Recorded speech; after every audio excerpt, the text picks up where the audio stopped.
What's up, everybody? How we doing? Good? Glad to hear it. Welcome to the show, part 2. All right, so why don't we, you guys step out, and you are not in Kansas anymore, Toto. You are inside the actual keep. This is actually the first keep you guys ever encountered beforehand, but there's something different here than before.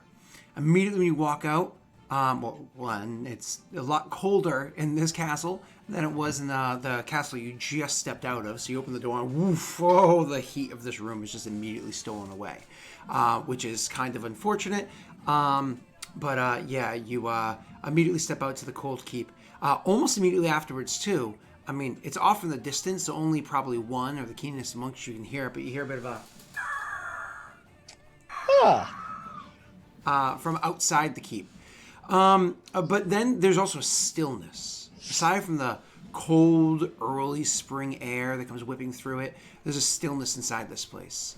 Walking through the doorway and looking to the first door that you see to your side, there's an open door that's sitting there.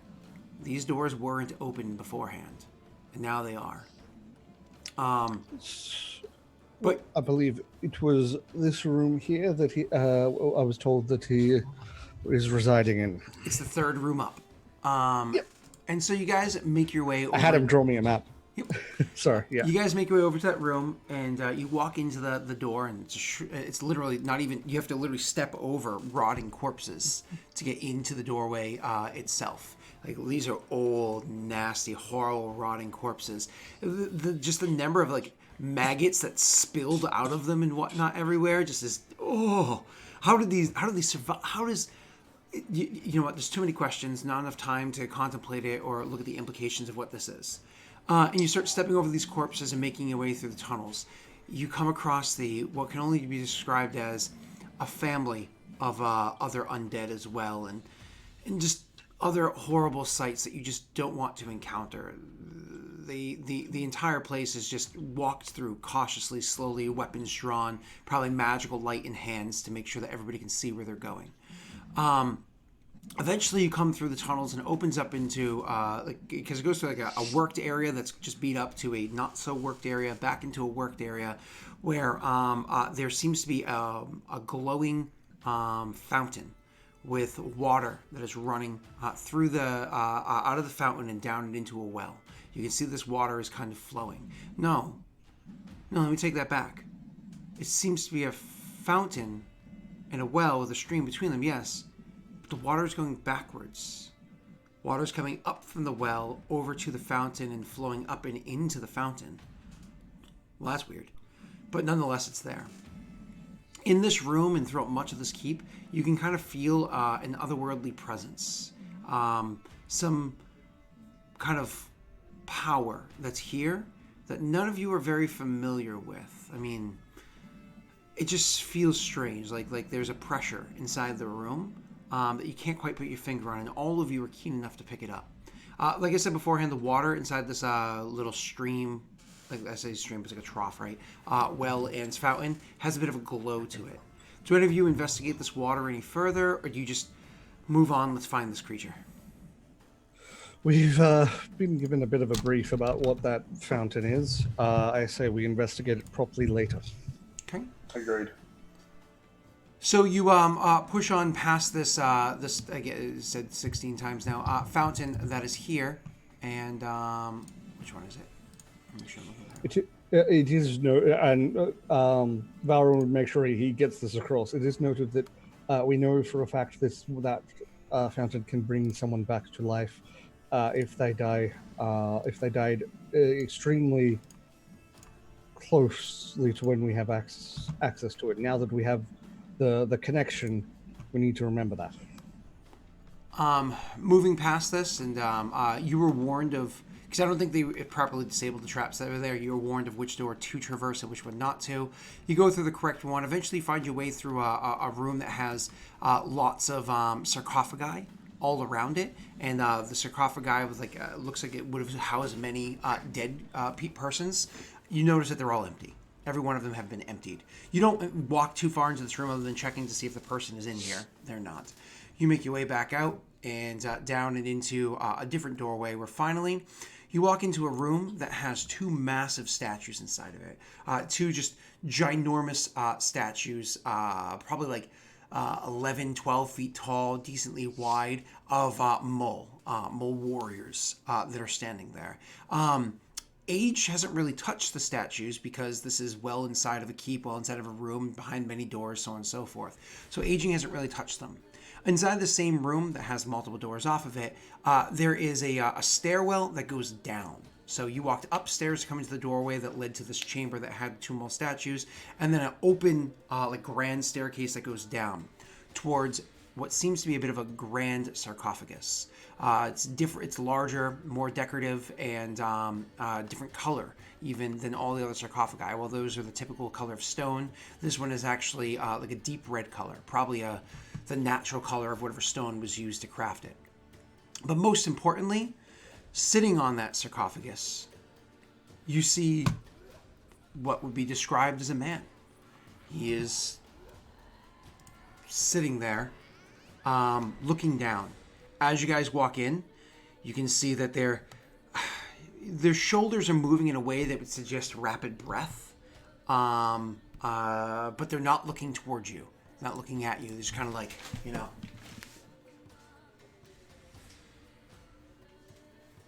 as they're That sitting amuses there. me. Sorry. So I'm just.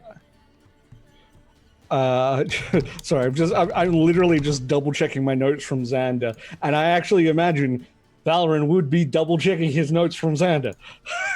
Also, don't go in that water back there. Don't do it. Why don't I just yell out to the guy? He would just say in Necro, "Oi, what are you?" you say that in Necro, and the motion stops, or slows, I should say, and they sit up and they look over at you, but it's like one of those kind of unnatural look as he's like, Or, and I would say in Mole, or if you prefer, some of us speak Mole as well. so you say that in Mole? Yeah. And so when you say that in Mole, he kind of like stops again. Like, it's again very kind of quick motion. So kind of he like looks at you, like I said, and then he's like, I understand both of these. One of them sounds like a distant, fading memory. The other one, recent, I understand it. Oh, I'm so hungry. And there is meat in the halls that I'm not supposed to eat. Sometimes it gets the better of me, and I pound on the door, but I'm not supposed to eat it. I'm supposed to play nice and talk.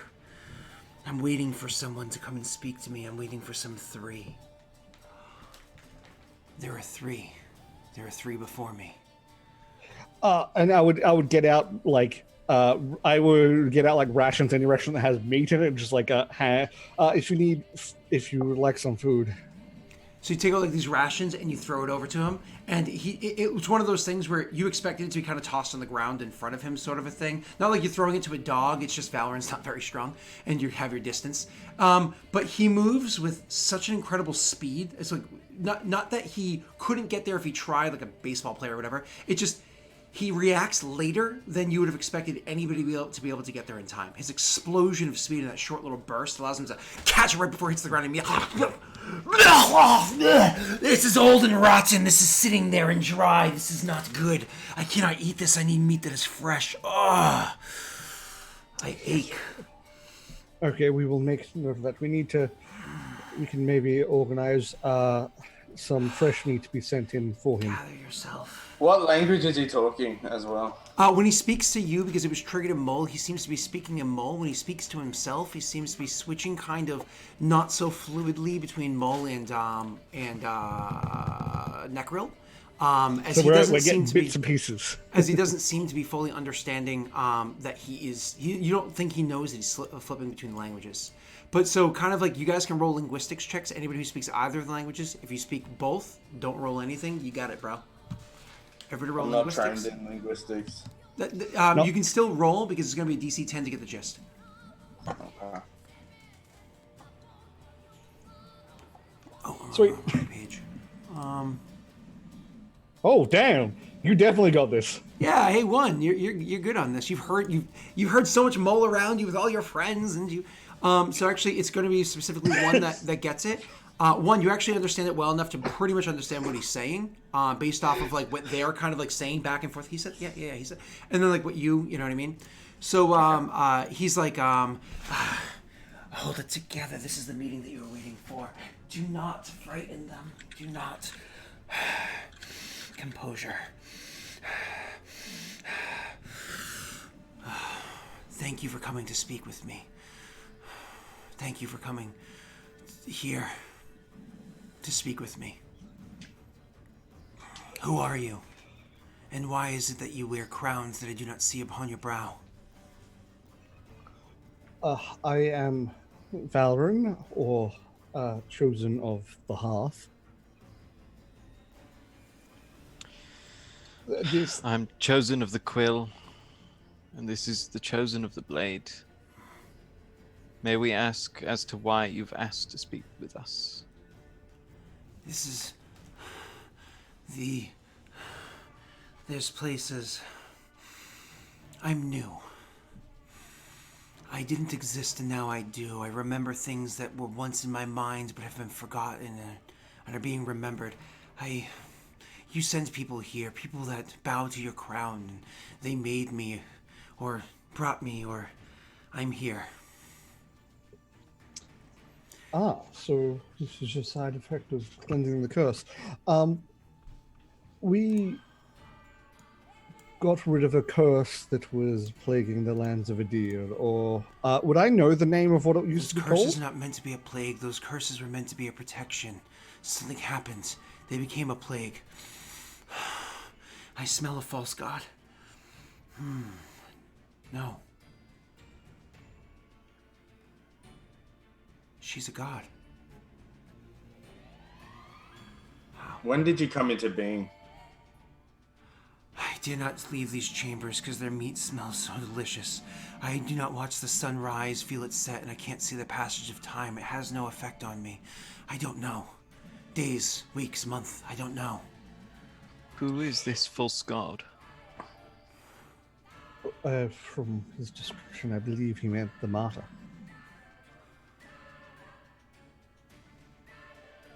Actually, I know her name. Wait, let me grab my notes. I have her name in my notes. You were What looking at was it they that. referred to as? Yeah. I wonder if this is some representation of old man, young man ghost. So is he? Does he look mole? Yeah, he's definitely Mole. Oh, I don't know if I'm remotely saying this right. Do you mean the Feluzi? Faluzi. Yeah, Faluzi. Feluzi. Yeah. The floozy. Wow. Scott. Yeah, I know. Feluzi. I read that. I'm like, am I reading that right? It reminded me of the translation because I actually don't have that immediately in front of me because they I will put it in chat. The parent had one name for her, and the mole had a different name for her. I'm pretty sure the mole. Yeah. So this is the mole's name. I've got the parent's name as well. So he says, yes, her. She's a god now. How do I know that? This is your kingdom, and I want to eat your meat, but I don't want to. Something inside says that it's wrong to eat I don't want to be... I feel like I don't belong here, but I don't want to die. I feel like I have purpose, but this purpose is lost to me. I need time. I need this pain in my gut to go away so I can think. Please help me. Please help me. And for the first time, he actually starts walking up the stairs towards where you guys are standing over or looking down to where he is. One turns around and walks out and he goes, I'll just see if I can see anything just in the brief vicinity outside the keep. See if we can get him some fresh meat. It might be worth giving him, organizing a supply to be given to him so he can hopefully recover from this pain you speak of. Yeah, one goes. Okay, so you leave. I'm gonna stick to them for a minute. So you continue walking up the stairs, but you can see, like, I imagine your reactions are almost instinctively kind of like to step like a step or two back as he's approaching, because this creature, just to be clear on a description of them, Can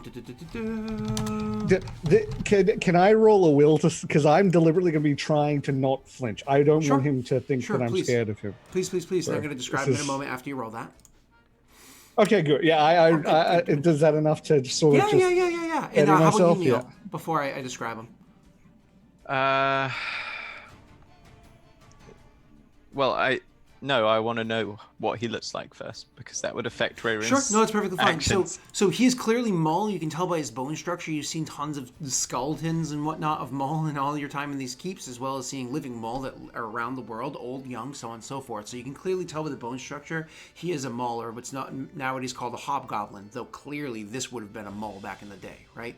But his skin is very emaciated and taut to him. You can see the sinew of every muscle around him in areas where, like, say around the hips where there would be bone. You imagine if he was naked, you could see the bone protruding, sort of a thing. It's very tight around his face and is all pale white, like slight placidness to it, right? His hair is all completely gray, like it has been altered to be that way, or maybe he was old long before he changed. His hair looks but it doesn't have the brittleness as you imagine like an old person's hair would be, someone in their 80s or older, right? It actually seems to have like a fullness, despite the gray color that is of it.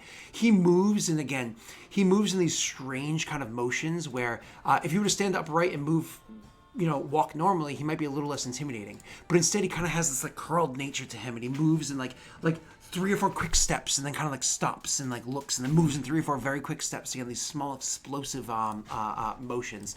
The fact that his skin is pulled so far back, it makes his gums and everything makes his teeth really protrude like fangs. You can see the way that his skin on his hands is pulled back, and his elongated nails, probably just the fact that fingers grow after death, make almost like claws in his hands. His clothes are you have no idea what quality of clothing it may have been back in the day. It is all rotted, tattered, barely hanging on to him, and barely having any. You don't know what color it originally was. It is all faded from all the hundreds of years that it's been sitting there and being weathered, right? He has no shoes on. They must have rotted off over the years, and you can see that his feet also seem to have claws to them. His eyes, he has no whites, and he has no iris. Pure black.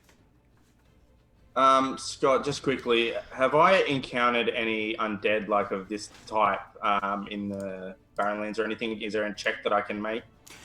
You definitely have not encountered this kind. You actually encountered more incorporeal than anything else. However, I will allow you to roll a religion check for what you've heard of from the persons and the worshippers of Roga out there. Looking for the result. There we go, 17. That's actually pretty solid. Looking at this thing, kind of thinking about it as you walk away, you get the impression that this is something that you know of called a white.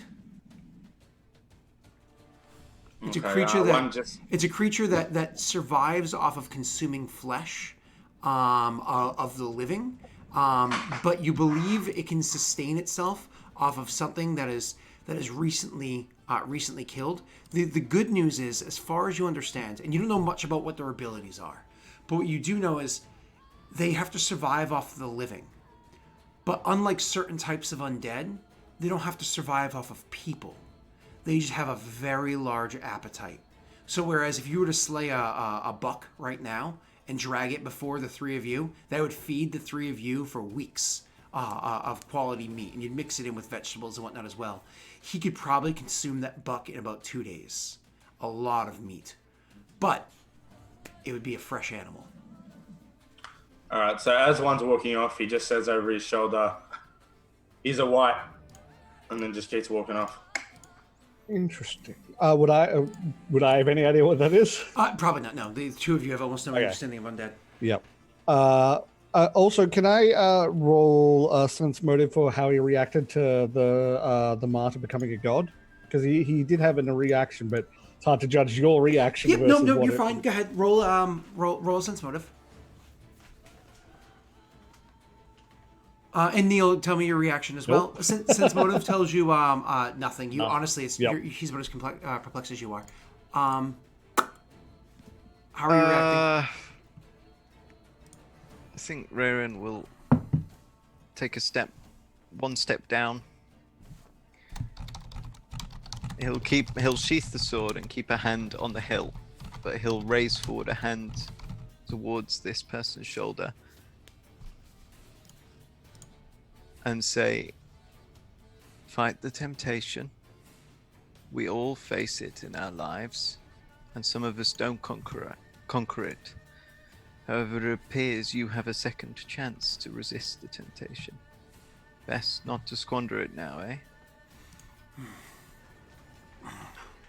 I don't know exactly what has happened to me, and I will... I'm so hungry. You're a mole. You're strong and proud. An ancient race. You reside in your ancestral home.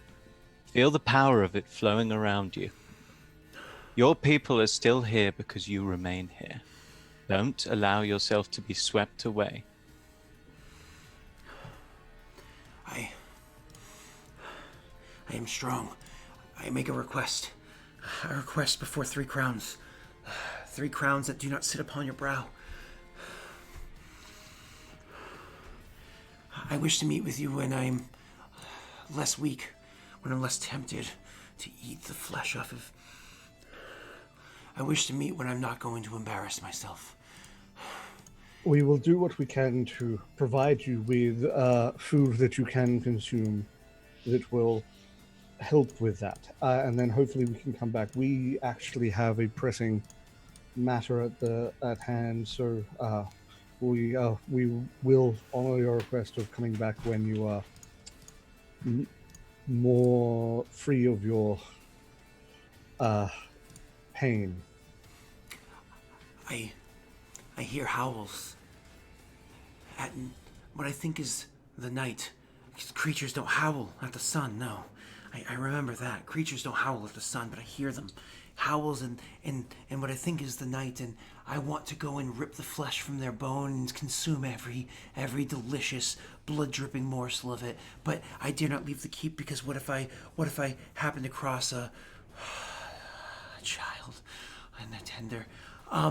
If you could send more of your delectable men, or even the women, and send them with bows. Have them bring for me meats. Have them satiate my hunger, so that I don't have to have these temptations. Send as many as you can. Bring the meat, and we'll meet again.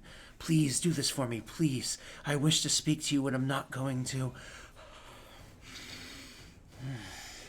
You can do this, and we will speak again, and it will be a good conversation. Do not worry. He nods and says, please go, because if you take too long to turn your back, I just might take a taste. Go. Okay, Reverend. I believe it is our time to leave. We will see you again. I'd try and catch one before he heads out of the keep. It's like, we'll get someone else to do it. We're going to leave now. Okay, and is this one of those, do you turn and walk away? Do you back up before you leave the room? I can shut the door. We'll back up a few steps. He didn't want us to turn our back because it wouldn't help with the temptation, so we'll back up. You guys back up, and it's one of those things where he walks step by step with you. Well, not one step at a time, but you take 4 steps back, and he moves up 4 steps, and you take 4 more, and he moves up 4 more, and you're like, okay, you can do this. Yeah, click. Okay. Get right to look like, oh no. Well, that could be very good or very bad. If we can help him, I believe he would be a great asset. He is from a time when not much information has spread.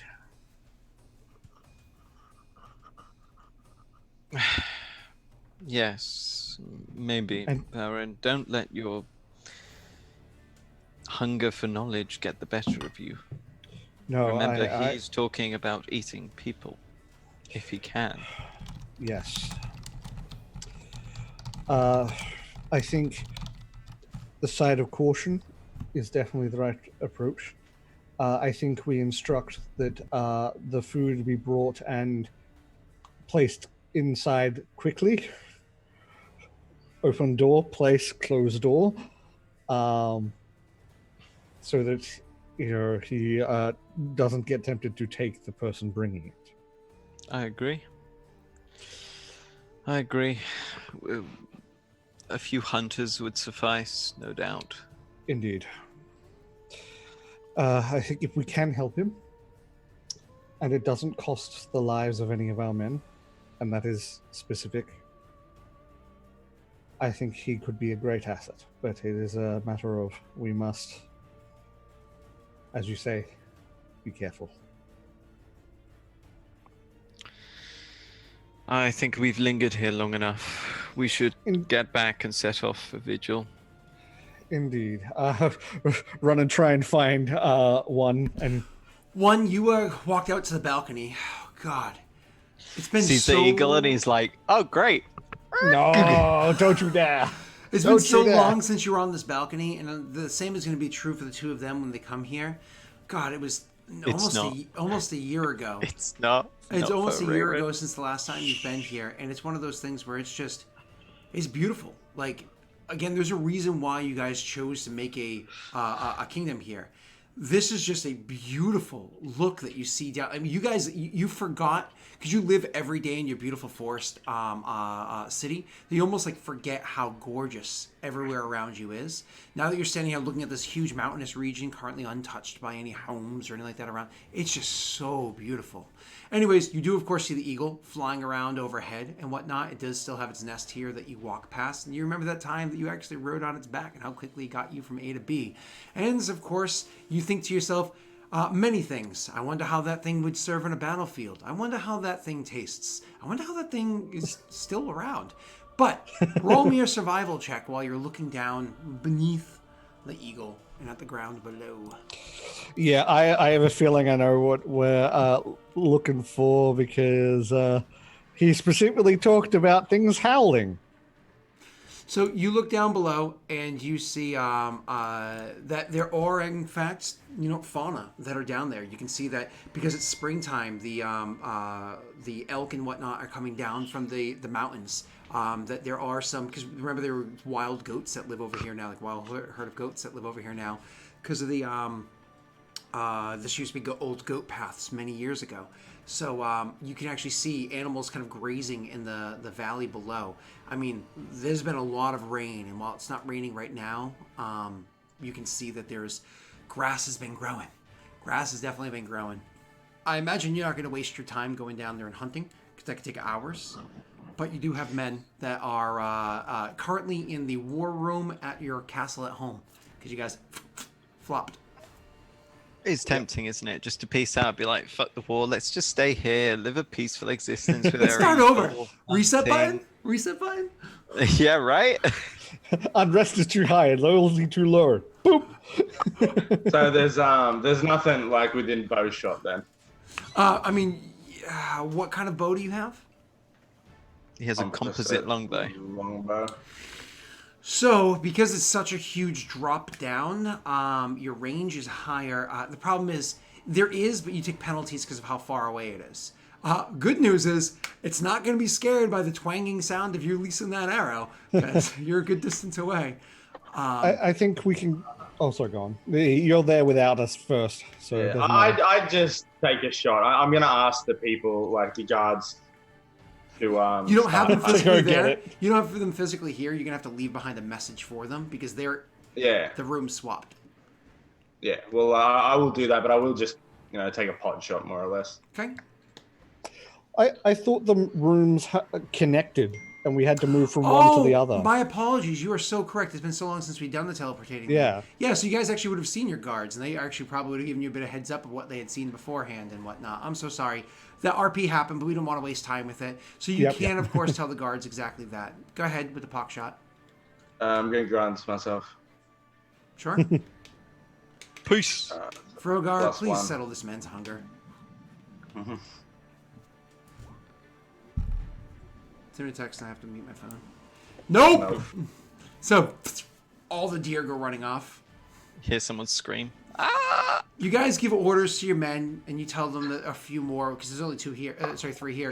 You tell them that a few more will be joining them soon, so that they can take turns, maintain their own amounts of food, as well as feeding this creature as much as they can. And we can kind of like push things on from here. You don't have to really RP with them. Any conversations amongst yourselves as you more or less elevator chat as you're going back into the thing and doing the and teleporting At some back? stage, I want to come back and see if we can't tame that bird with someone who is talented with it.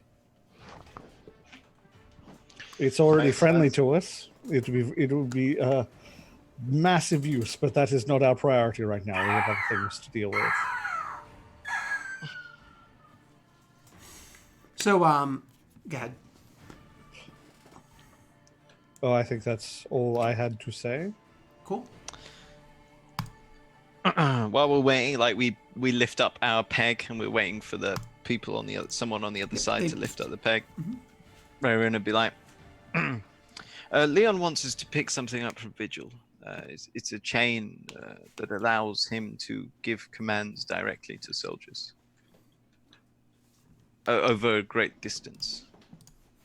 One raises an eyebrow and it's like, chain. Apparently, it's a Peridhel military item. They use it so that they can command soldiers. So it's like a sending sort of thing, except for mass groups. Yes, I mention it because it's also associated with Lady Arabelle. Ah, Nah. nah. I see no reason not to pick one up. A multitude of reasons. We don't need her help. We are going to be entering an alliance with Vigil. We do need the help of her people.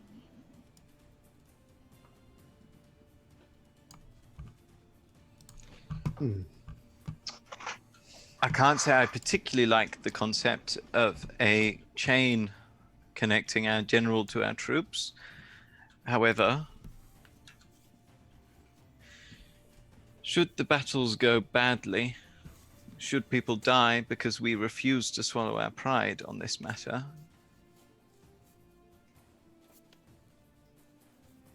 something we should bear in mind.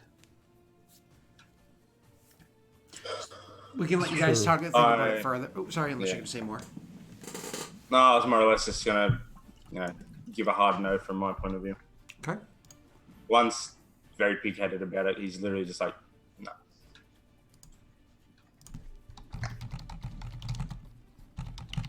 Anyone else? Anything else you want to go over with that? Or we good, bruh?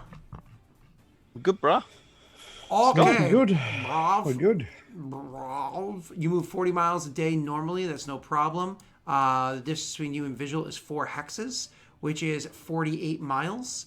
Horses move 5 miles a day. So, 5 miles an hour. So, for you guys to get all the way there in 1 day's ride, instead of 8 hours travel, to get all the way there in 10 hours travel, because I'm pretty sure, in addition, just confirming. We got Baron stuff horses, don't we? So is that any different? I'm sorry, what? Don't we have Baron stock horses now?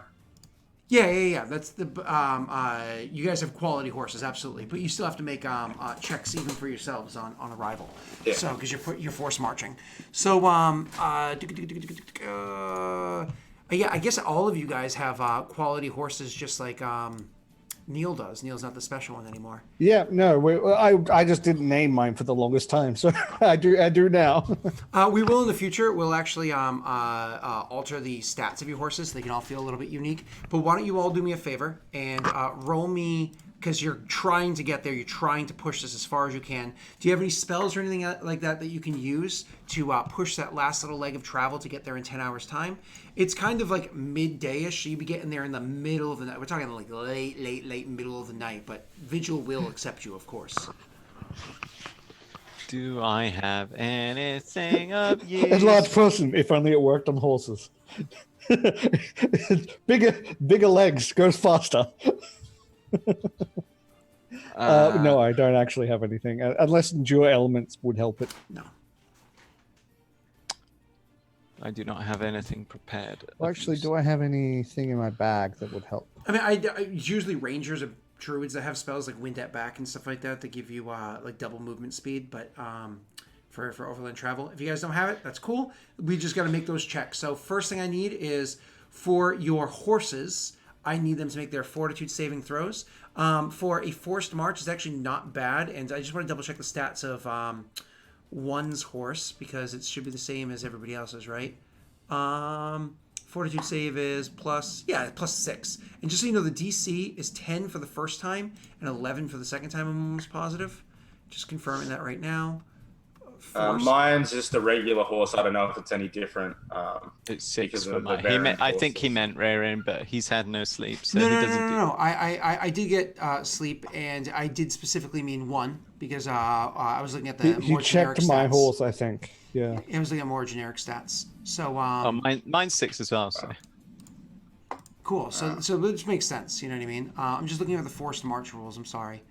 Here we go. Forced march. DC 10. Oh, sorry. Plus 2 per extra hour, not 1. So it's 10 and 12.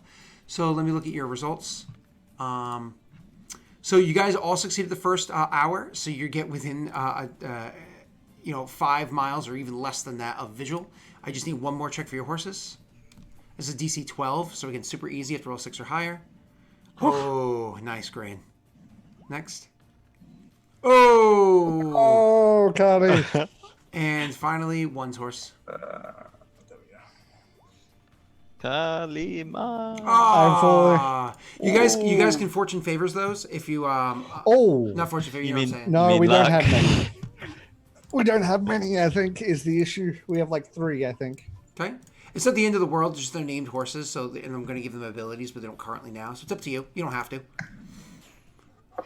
What would this do to them? If you fail because of how hard you push them, I'm just going to have you roll a D100, and we'll deal with the result afterwards. Maybe nothing. Oh, okay. It's only 1 hour push outside, so it's up to you if you want to push your 9 to a 12 or your 10 to a 12. If not, just roll me a D100. So either roll me a It's not like we D400. failed by 5 or more. No, so exactly, it's not exactly. terrible. Yeah, Exactly. yeah. D100? Okay. Oh, that's a good point. Don't roll me that. The horses are fatigued. That's all. They're just like, you're not going to be able to use them. Probably can't ride them tomorrow. You're probably going to need other horses to ride to Oh, rid so we're tomorrow. gonna need to Yep, like that's borrow all. horses. Yep, that's all. You're just going to need weaker stock horses to get there tomorrow. My apologies. Moving on. So, as for yourselves, I just need 1 fortitude save for your own personal characters, and then we can get to vigil. On fortitude save. Oh, gorgeous, gorgeous. Oh, fuck yeah. Gorgeous. So your characters arrive there, and this is going to be around just after midnight that your characters are arriving there. Probably, the moon is already past its highest point or whatever, but that's not quite how midnight works. It's not quite the same as midday, but you know what I mean. So you're halfway through the night, and when you're finally arriving, and I don't mean midnight like 12 a.m. I mean like the middle of the night. You guys arrive there, and one of the things that you notice is outside of Vigil, you see nobody. You see nothing. This is actually the first time some of your characters have laid eyes on Vigil, I believe. But what you do see is as you approach the lake, make your way around it because it's dark time. Dark out. It's nighttime. You don't really see. It's dark time. You don't really see the city until you're right upon it. It's actually one of the perks of how it's been placed. There's literally trees that kind of like break up your view to get to it. Morning mist around the lake makes it hard to see it, so on and so forth. And when you finally get there, it's almost like a surprise out of nowhere. You see tall, massive stone walls. Like these walls are built extremely well, built quite impressively, and have had reinforcements put on them over the 100 years or so that they've been in existence here. This place is definitely, we're not talking Greek mythology, Iliad. What city is that? Troy. We're not talking Troy walls, but still, they are built extremely well, with reinforcements put on them. You can see movement of guards in the walls as you finally get close enough, and you can see torches behind the walls so people can see, because there's not so much rain, so much cloud cover. They don't just have the night sky to light their vision. But there is not a single guard outside the walls. When you finally get to the walls, one of the guards called out, "Hey! Who's down there? Name yourself before vigil." Open the fucking door. They knock an arrow. No. So you hear a couple of crossbows like get placed on the thing, and they tilt them over towards. One yells out, "Try it, boy." No, we are the leaders of Valoran. We are here to sign the peace treaty. You say, "Leaders of Valoran," you say. One moment, and he goes off, and about 8 or 9 minutes later, you see a couple people walking along the walls overhead. And you guys are, of course, tired. You're actually doing pretty well, but you're tired. It's late. The horses are exhausted. One of them you think may have twisted its ankle, blah, blah, blah, blah. It's walking okay. Finally, they come walking back out, and you hear a familiar voice call down to you. "Is that Valoran, wherein, and one?" It is. It is. One. Usually we're very tolerant, but right now we've been riding all day. And we just want to get this over and done with without being shot several times. "Lower the gates, men. These are our guests." And so they go lowering the gates immediately afterwards. And he says, "Please, you're welcome in our city." And he walks away from the wall so he can meet you down below. Thank you, Commander. When the gates are finally when the gates are finally lifted, I said lower, but raise the gates. So when you finally raise and you come riding on the back of your horses inside, it is exactly that Commander Cedric that meets you down there. His helmet is now, as you are approaching, he removes his helmet from his head and carries it under his side as beforehand. And as you walk up, he does the salute that he was doing beforehand. Or no, that's what it was. Open. Yeah, there you go. I apologize for our abrupt arrival. We have a situation at hand, and we we wish to sign the treaty and be off when we can. With your help, we might need, looking at his horse and one's horse, we might need somewhere for these two to stay and some replacement horses. We have someone we really need to be. Chosen of the Hearth, it is a pleasure to have you return to our home. I trust you remember the kind of hospitality that we provide here. Yes, horses will be provided. Treaty will be signed, as we've all agreed upon, in the morning when everybody's up and ready. But most importantly, you all look tired, dirty, and and hungry.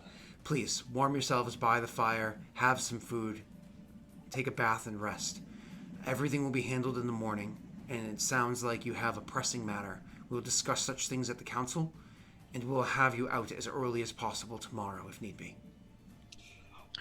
Thank you. He looks to men and says, "Take their horses, have them properly treated." Looks to others and says, looks to the others and says, "My home has already been prepared. Lead them. Please, I'm sure you're familiar with the way there. I'm sure you're familiar with the home itself. I trust that you'll enjoy staying in my estate again."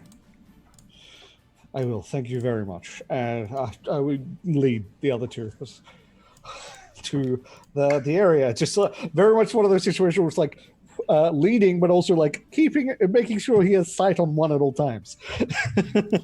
As you guys go walking by, he gives you the visual salute, which is the left hand and fingers slightly up to show a sign of respect, even though you are not higher ranked than him. Out of note, I would have the bastard sword with me. I have that on my back. I figured. Yeah. You said you would always have that for these kind of situations. So he gives you guys the visual salute as you guys are walking through.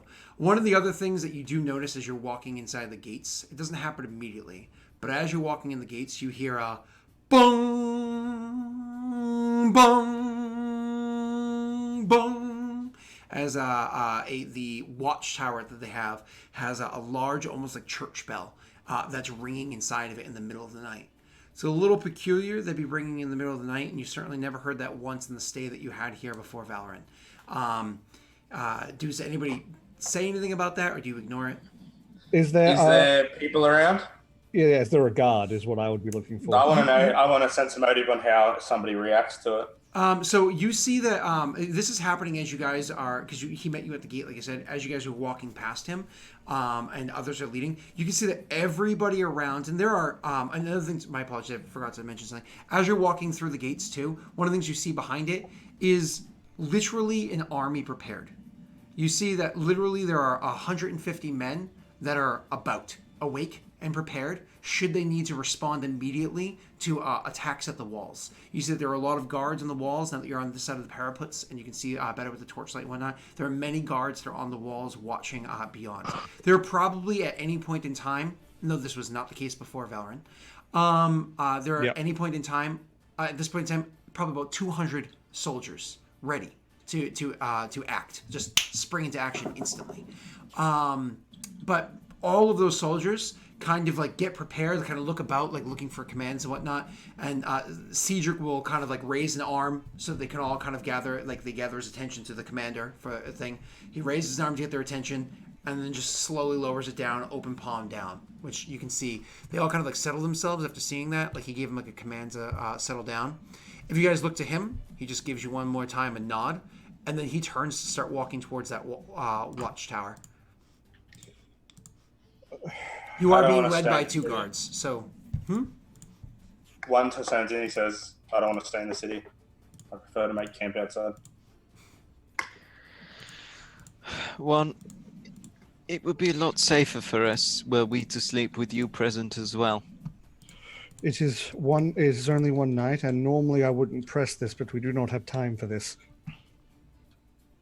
All right, can I have sense of motive on Cedric, because I'm very suspicious and I don't know if he's playing us for a fool. Absolutely, you go right ahead.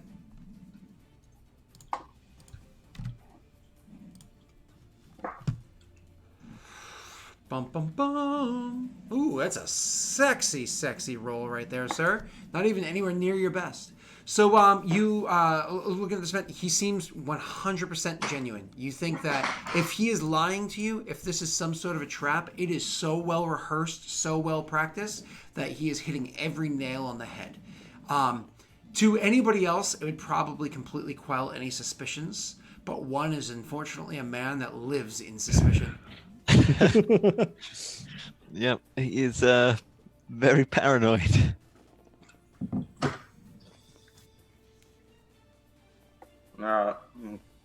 Keep following him. Okay, so you go walking. Thank you, one. With them. Do you guys question the two guards that are leading you to where Val already knows how to get to, or do you as long as they're leading me in the right direction, I probably wouldn't question it. Okay.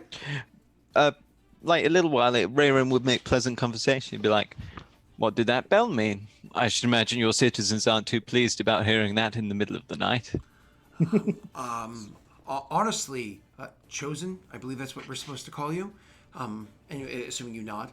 Honestly, Chosen, I've never heard that bell before in my life. I've heard stories of it my entire childhood and through training and how to prepare for it, which is why everybody seemed shocked when we heard it. It means that there's enemies at the gate. It means that there's enemies in the walls. Enemies in the walls. One laughs. I see. Well, I suppose it pays to have some training or rehearsals prior to one entering wartime. Oh, When you say that, he looks at one and he's like, "Oh, I thought it was strange that the commander himself came to greet the three of you, as opposed to the lieutenant or." I'm sorry, please, this way. And he actually gestures up towards, it's actually a beautiful home. It's a beautiful estate. I mean, this isn't a mansion. This isn't what you guys had built for, what's his name? It's not a castle, but a beautiful home. A mansion? A beautiful home. It's a nice estate, and what you'll notice in the morning is it actually has windows that overlook down the cliff and over the water's edge, and looking at the lake. It is again It's a beautiful place. truly beautiful place. It was a home that's for him and his family. So while his wife and children are not there right now, one of you would be able to take his personal bedroom. Val, you're comfortable with it, right? And the two of you would take the bedrooms of his children. But these aren't small beds; they're full-size beds, properly made, so on and so forth. There is fresh vegetables and fruit that are left like in a bowl on a counter for you guys. So as soon as you walk in, you have something to eat. And there's even a freshly baked bread. When I say freshly, it's probably made every morning. A new loaf is brought there, so it's not right out of the oven, but it is less than a day old, sitting there on the counter next to the fruits.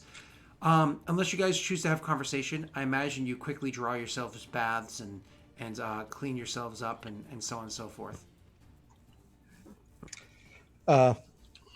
Prestidigitation. Ah, that's right. Just have a bloody bath. It's like, you've Fine, not bathed fine. in 6 years. Like, you get rid of the grossness, but don't you want to soak after? Aren't your muscles just tired? Unseen servant. I named this one Shatsu.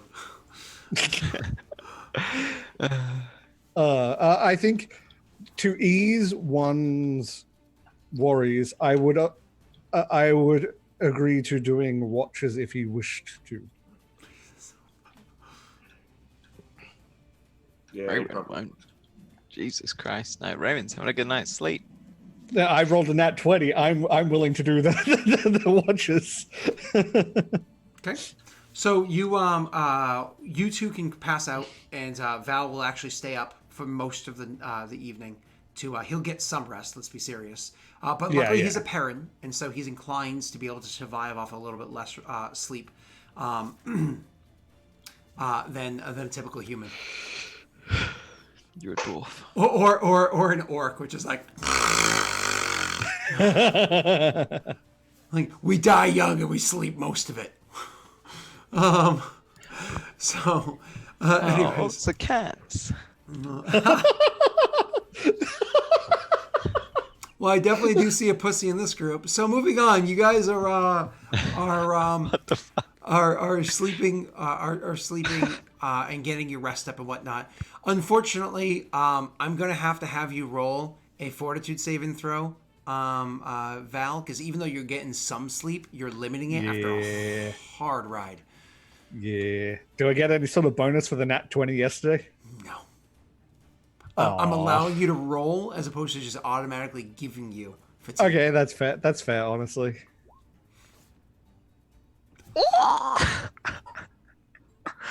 You know what? It's just one of those days, and we've all done this before. Where you pulled it all-nighter, and you got some sleep. You got like 2 hours of sleep, like I literally did last night, and you have all your cognizance right there. Like you have all your cognizance because I got 2 hours. It's one of those things where it's like, yeah, it's great for now, but if I do it again, that's where the issue is. And the funny part is, you passed out well after Juan and Ray did, and woke up well before they did. They're none the wiser the fact that you took a little nap in the middle of the night, and you feel fantastic. They wake up, and you actually, because I mean, you're a nice guy. You're literally chosen to the hearth. You've already made breakfast. It's probably the smell of breakfast. Actually, I know where everything is. Exactly. You literally like, they keep the fresh eggs right here. His wife is so nice. She washes all the shells first, and it's one of those things where like you literally wake up to breakfast from you, and it's it's nice. Dishes aren't done yet, but everything is delicious and so on. This is why Still we lots don't- of fish. You know what? I have to say because it's fun to do. Roll me a cookery check, which is a profession. How does Pathfinder Kingmaker do it? Is a profession? Just be profession, wouldn't it? What, Or would it be craft food? Well, usually it's I have craft. profession scribe though, sir. What is it? I don't have profession. Pathfinder Kingmaker cooking skill. What is it that uses that cooking skill? What's it based off of? Is it history? What is it? Knowledge it's world. history. It's knowledge world. So. Knowledge world. I suppose that would equate to. I know we're wasting time as thinking. I don't have a knowledge world. No. It's 'cause I have that's the video game's washed out knowledge history. Oh, okay. So let's do knowledge nature for that one. Okay, that's not too bad. It's No. +2. It's a positive. Knowledge world would actually be history, wouldn't it? So I suppose knowledge history works for you. You know a lot of Yes! recipes. I read them a lot. I get to try them while I'm here. Yeah. It's really good. It's really good. He's like, I've read about this. You come down, it's just like buttered bread with bacon and eggs. You're like, Aaron, have you lived? I mean, He's like, I'm sorry. Have you ever had anything other than plain porridge for breakfast? I mean, realistically, he grew up in Paradale, and this place is based very heavily off Paradale. This is probably like, hey, I'm back home again. It's only the spices are kept almost exactly where your mother kept them, and the exact side. You know, it's like one of those like, huh, you know, like this is funny. I didn't know that you can get this herb here, huh? You Heads know, up, like, he means business. so moving on, delicious breakfast, and so let's continue. Yeah. So you guys are. I still have war music going on in the background because. That's not a. Oh God. So the next morning, you guys get up. Everybody's rested, so on and so forth. You've drawn yourselves baths, but an important thing to note: while the baths are here, there's bath houses for toilets. So to relieve yourself actually requires you to go down and use the bath houses. And one of the things to note about Vigil, there are not separate bath houses for the triumvirate from the regular citizens. So if you want to go and drop a deuce, you're going to have to go and share the same kind of open place. Think like Roman kind of bathhouses, or restrooms, whatever, as the regular citizenry would do so. I just had the image of like just this vigil citizen just walks in, he just sits down, he's like, and he just looks over and there's just one sitting in the corner just staring. And he just like fucking just like the entire time he's just like eye contact, and the guy's like, I cannot. In the end he just has to get up and leave.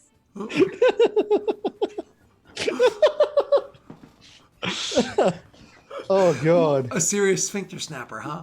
So anyways, you guys get yourselves prepared in the morning, and the meeting is called because obviously he's no idiot. He understood the urgency of your words and tone, and so he calls for the meeting to happen quite early on. An idiot, though. One of the things that was supposed to happen was Elliot was supposed to ride with you down here, but because of the urgency of the matter and needing to keep your soldiers back, your people back home for, again, urgency, you left him behind. You guys did look over what it was that one had drafted with their peoples here, and you guys did, of course, appreciate how he had kept true to your laws and so on and so forth. It was written exactly as you guys had discussed. No catches, no hiccups, no this, that, or the other thing. We all discussed before in roads, open use of them, where it is those borders sit, blah, blah, blah, blah, blah. We all understand how it works. Cool. What's your name? So the next morning, a meeting is called. When it is called, the place where these meetings happen is in the Temple of Lady Aravel. You couldn't see it at night, but now that it's day, as soon as you walk out that front door, whether it be to take a piss or to go to the meeting, the Temple of Lady Aravel is not very far from the home of Commander Cedric. It is large. For one, going out to take a piss and going to meeting, one and the same. He just walks in there like, we will now begin the meeting. He just stands up. Zip. So you guys go to the meeting. One of the things that you notice is this temple is easily like cubic footage or cubic meters is larger than the three of your shrines put together, and it is majestic. The statues to Lady Aravel that are outside of it in different postures, and the way it is that she stands, every one of them stands over in a looming way. You as you pass by it, like she looks down at you, like she gives you a commanding glance that almost begs for you to bend the knee to her might and will. Now, of course, none of you guys bend the knee. None of you guys, you're PCs. You're not NPCs, right?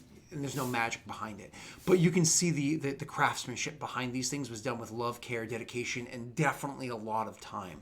Perhaps a hint of magic to make sure that it was done that well. You know, no mistakes here and there. But there's no magic behind these things as they stand there. When you go walking into the temple is large, it is beautiful, and it is imposing, much like walking into a proper Gothic cathedral, Catholicism. If any of you have walked into those beforehand, it is designed to make you feel small and insignificant. With the way that the light comes through the stained glass windows, with the way that the architecture seems to get more grand and more rigid and sharp as it goes up. I don't know if any of you have ever visited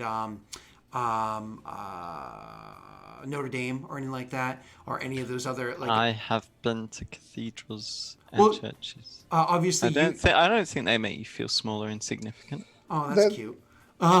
So when you look at the old, and of course England has many of them, proper Gothic cathedrals. They are just designed to feel bigger and heavier on top as they go. So it has this feeling, this overbearing feeling on you as you're walking in. But all of you understand the religion. That's because the religion literally demands obedience. It is one of the three tenets of the faith: obedience. And so you get that feeling as you come walking in. The place is devoid of all persons, even though clearly it can hold many, many people in here for the various sermons and whatnot that are given, or sheltering people in times of need, and blah, blah, blah. I cast bless on myself before I walk in.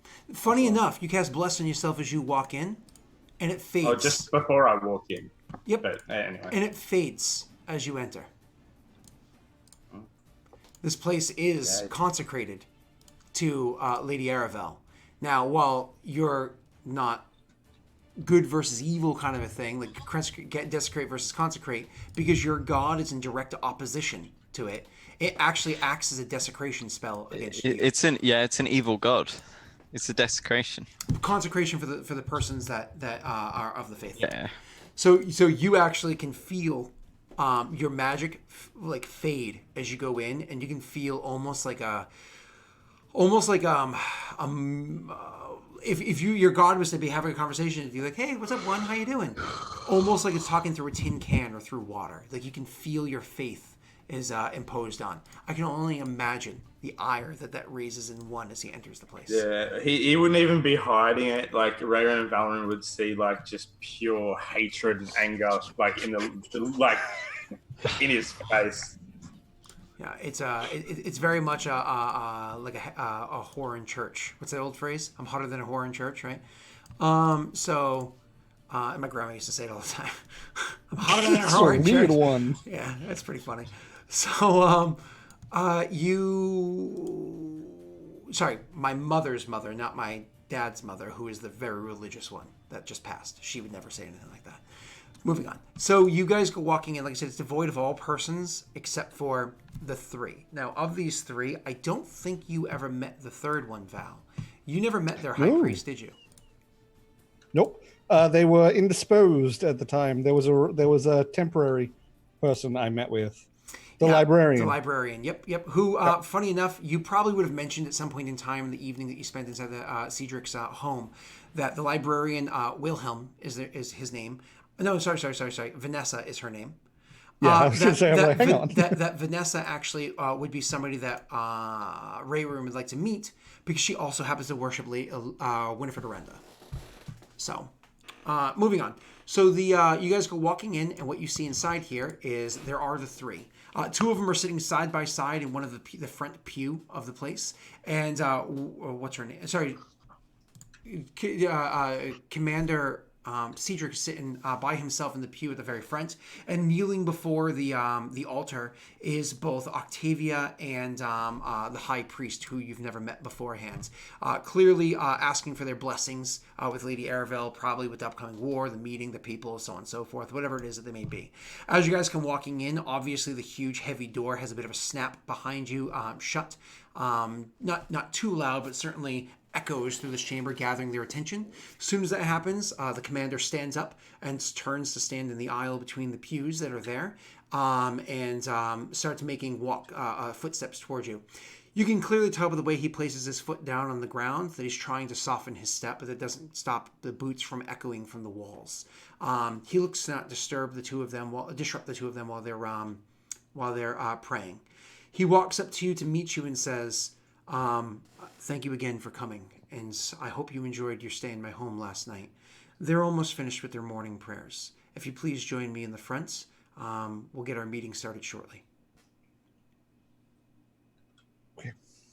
Just nods and follows. If nobody else says anything else and you just follow along, he will lead you to the front where he goes to sit at one side of the like a pew on one side of the aisle. It's not like a wedding. You don't have to sit on the other side. He actually gestures for you to sit either immediately adjacent to him or behind him, or like he just says, please get comfortable, kind of like gesturing towards the pews as you kind of get into the very front. And if anybody does choose to sit with him, he will kind of like lean over and have a slight whispered conversation, which we'll get to after this. Be right back. I thought he was about to play an ad after this. I actually am. Message from our I actually sponsors. am going to play an ad. So because hopefully for those of you that aren't subscribers, it reduces the ads that you see when we're actually playing. Because I forgot to do that last break. Be right back. It's going to be a long ad. Yeah. It's going to be a long ad. So, Yeah. so watch or feel free to walk away from your computer because I'm probably doing like a 3-minute thing to reduce things for the future. All right, be right back. Well, I hope I don't get in trouble for saying walk away.